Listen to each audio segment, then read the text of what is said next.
and working class Americans, and particularly hunters and fishermen, the hook and bullet people, who cared deeply as much as any other American about the environment, and yet they felt completely alienated from the mainstream environmental community. Well, I spent my career working for a blue-collar coalition of commercial and recreational fishermen who mobilized on the Hudson River in 1966 to reclaim the river from its polluters. We have on the Hudson River the oldest commercial fishery in North America. It's 350 years old. Many of the people I represent come from families that have been fishing the river continuously since Dutch colonial times. It's a traditional deer fishery. They use the same fishing methods that were taught by the Algonquin Indians to the original Dutch settlers of New Amsterdam and then passed down through the generations. One of the enclaves of the commercial fishery on the Hudson is a little village called Crotonville, New York. It's 30 miles north of New York City on the east bank of the river. And the people who lived there in 1966 were not your prototypical, mainstream environmentalists. They were affluent, they were not affluent, they were the opposite of that. Livelihood, it was their recreation, it was their food.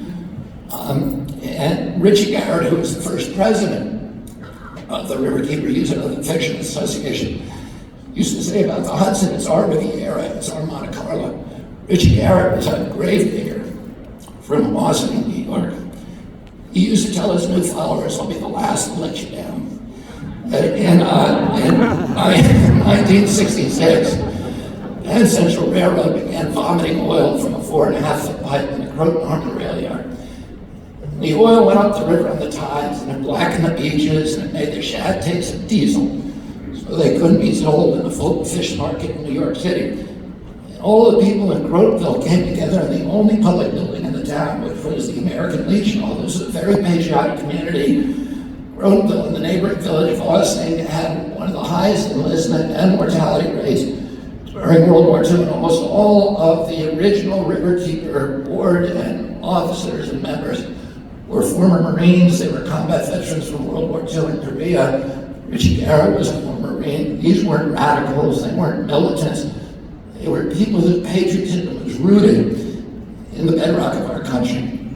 But that night they started talking about violence, because they saw something that they thought they owned, which was the abundance of these fisheries and the purity and richness of the Hudson River's waters.